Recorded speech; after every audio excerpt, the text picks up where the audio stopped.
Nutrition smart community की एक पहल। पोषण पोषण पोषण की बातें, पोषण पोषण पोषण की बातें। आज की चर्चा पोषण केंद्रित ग्राम स्तरीय सूक्ष्म नियोजन भाग 2। आज की कड़ी में हम जानेंगे पोषण केंद्रित ग्राम स्तरीय सूक्ष्म नियोजन की प्रक्रिया क्या है, इसके चरण क्या क्या हैं, ग्राम पंचायत विकास योजना बनाने में इसकी भूमिका और महत्व, और पोषण केंद्रित ग्राम स्तरीय सूक्ष्म नियोजन से सोनीपुरा गांव के पोषण समृद्ध होने की कहानी। दोस्तों, पिछली कड़ी में हमने जाना पोषण केंद्रित ग्राम स्तरीय सूक्ष्म नियोजन के बारे में और ये समझा कि इससे हमारे गांव में खुशहाली कैसे आएगी। अगर आप इस पॉडकास्ट से पहली बार जुड़े हैं तो पोषण केंद्रित ग्राम स्तरीय सूक्ष्म नियोजन का भाग 1 जरूर सुनें। उस कड़ी के बाद इस कड़ी से जुड़ने में आपको ये प्रक्रिया और गहराई से समझ आएगी। आज की कड़ी में हम बात करेंगे विकास संवाद के निदेशक श्री सचिन कुमार जैन से। आप वर्ष 2001 से बच्चों के अधिकार, सुपोषण, संचार और संवैधानिक मूल्यों के लिए कार्य कर रहे हैं। मध्य प्रदेश के जिलों में पोषण केंद्रित ग्राम स्तरीय सूक्ष्म नियोजन की प्रक्रिया में आपकी भूमिका महत्वपूर्ण रही है। तो चलिए इस बारे में बात करते हैं सचिन जी से। सचिन जी नमस्कार। पोषण की बातें पॉडकास्ट में आपका स्वागत है। पोषण केंद्रित ग्राम स्तरीय सूक्ष्म नियोजन से मध्य प्रदेश के छतरपुर और श्योपुर जिलों के कई गांव अब पोषण समृद्ध ग्राम बन चुके हैं और कई में प्रक्रिया जारी है। पोषण केंद्रित ग्राम स्तरीय सूक्ष्म नियोजन आखिर है क्या? इसके जरिए गांव को पोषण समृद्ध कैसे बनाते हैं? नमस्कार साथी, आज हम पोषण केंद्रित ग्राम स्तरीय सूक्ष्म नियोजन के बारे में बात कर रहे हैं। इसमें हम ये मानते हैं कि पोषण और खाद्य सुरक्षा समुदाय के, परिवार के अपने व्यवहार और अपने संसाधनों के प्रबंधन से जुड़ा हुआ विषय है।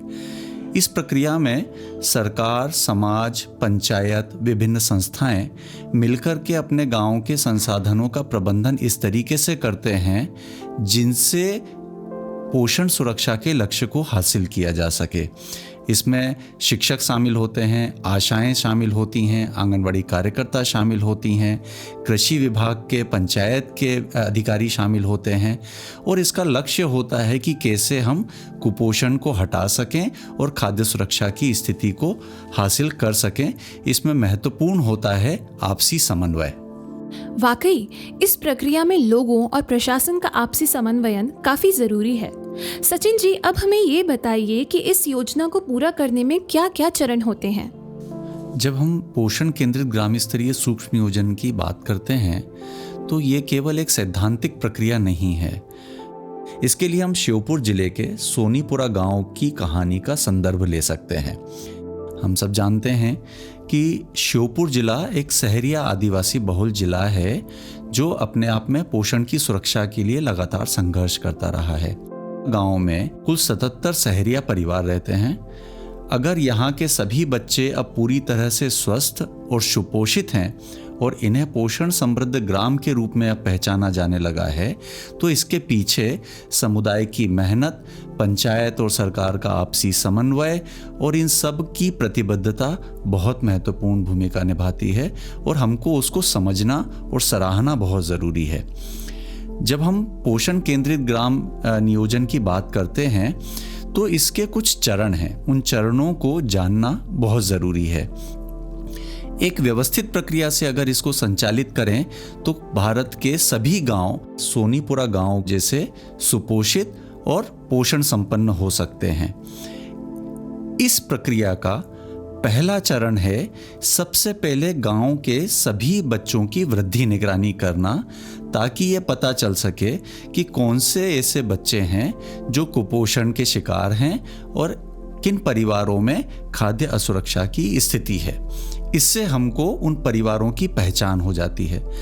दूसरा चरण है जिसमें हम एक अध्ययन करते हैं और उस अध्ययन करने के लिए शिक्षकों का, आंगनवाड़ी कार्यकर्ता का, आशा का और गांव के जो भी युवा और नेतृत्व लेने वाले लोग हैं उनका एक दल बनता है। उन दलों का एक प्रशिक्षण किया जाता है, उनके साथ बातचीत होती है कि वास्तव में हमको किस तरीके की जानकारियां इकट्ठा करनी है। ये दूसरा चरण हुआ। तीसरे चरण में ये पूरी प्रक्रिया संचालित होती है अध्ययन के रूप में, जानकारी को इकट्ठा करने के लिए, और इसमें 2 हिस्से होते हैं। पहला हिस्सा होता है गांव के सभी परिवारों की जानकारी इकट्ठा करना, गांव वासियों के साथ में बातचीत करना, और फिर ये देखना कि हमारे यहाँ पर किस तरीके से सुपोषण के लिए पहल की जा सकती है, क्या संभावनाएं हैं, कौन सी शासन की योजनाएं हैं जिनका लाभ अभी दिलाया जा सकता है, और ऐसी पहल करना जिससे सुपोषण और स्वास्थ्य की दिशा में कदम बढ़ाया जा सके।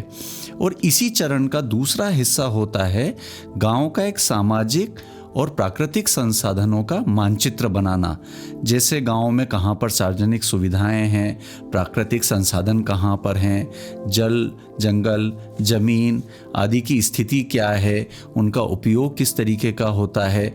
ये सारी जानकारियाँ तीसरे चरण में वो गांव का जो दल है वो मिलकर के इकट्ठी करता है। इसके बाद चौथे चरण में जो ये जानकारी इकट्ठा की गई है उसका विश्लेषण करके एक रिपोर्ट तैयार की जाती है।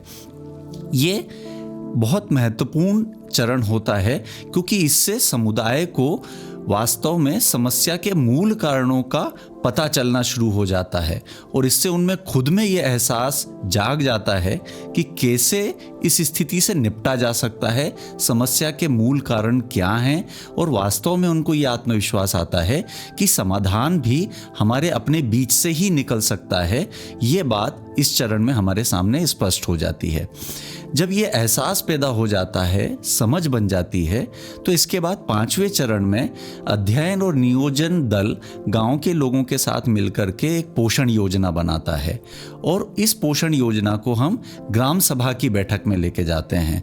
ग्राम सभा की बैठक में लेके जाने के बाद इसको 7वें चरण में कोशिश की जाती है कि कैसे ग्राम पंचायत विकास योजना के साथ जोड़ा जाए, क्योंकि ग्राम पंचायत विकास योजना एक संवैधानिक प्रक्रिया है, शासन उसके लिए प्रतिबद्ध है, और इस जुड़ाव से ये सुनिश्चित हो पाता है कि गांव का कोई भी विकास का कार्यक्रम किस तरीके से पोषण सुरक्षा को हासिल करने में एक भूमिका निभा सकता है।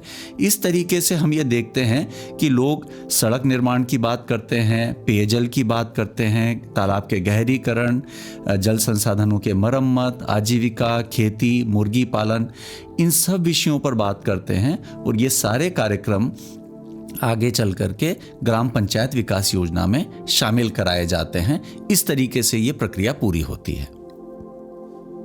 सचिन जी, ये एक बहुस्तरीय प्रक्रिया है, तो अब हम जानना चाहेंगे कि इस प्रक्रिया के क्या क्या परिणाम निकले और लोगों में किस किस तरह के व्यवहारिक बदलाव देखने को मिले।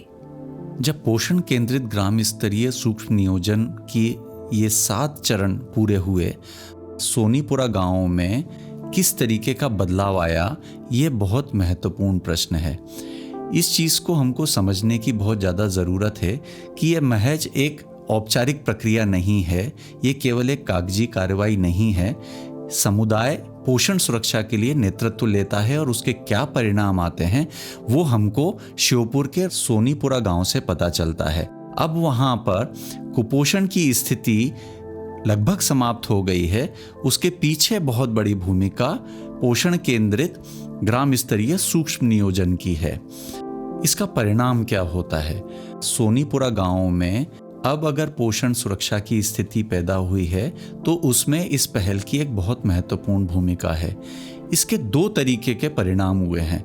सबसे पहला परिणाम तो ये हुआ कि जब पोषण केंद्रित विषय ग्राम पंचायत विकास योजना में जुड़े तो वहाँ पर खेतों का समतलीकरण हुआ, तालाब का गहरीकरण हुआ, वहाँ पर सड़क निर्माण हुआ, पेयजल की व्यवस्था सुनिश्चित हुई, और लोगों के राशन कार्ड बने।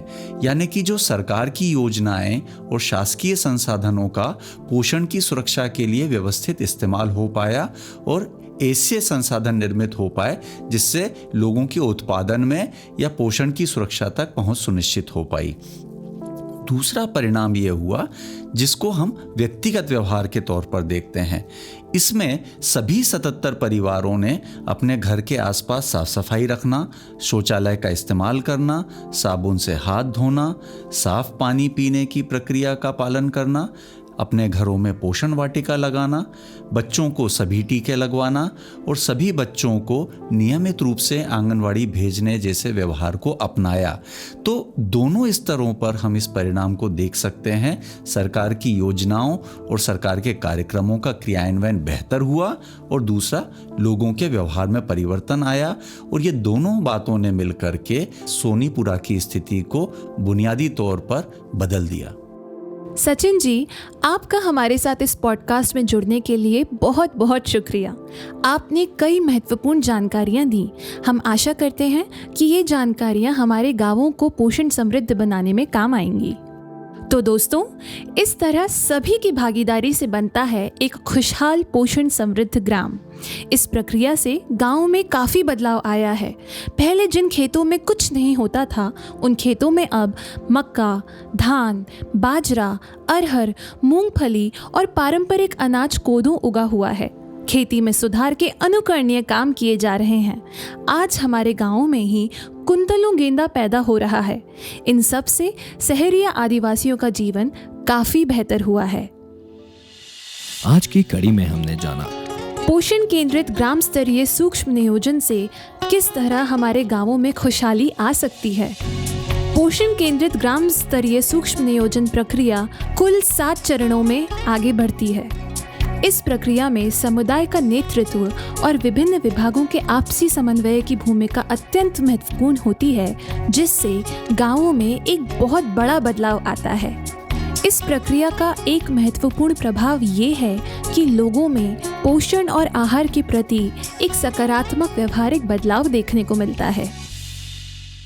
ये संकलन न्यूट्रिशन स्मार्ट कम्युनिटी के द्वारा एक साझा प्रयास है। ये सूचना व जानकारी हमारे गांव को खाद्य और पोषण सुरक्षा की ओर अग्रसर करने की एक छोटी सी कोशिश है। इस पहल से जुड़े रहें, आत्मनिर्भर बने रहें। पोषण पोषण पोषण की बातें, पोषण पोषण पोषण की बातें।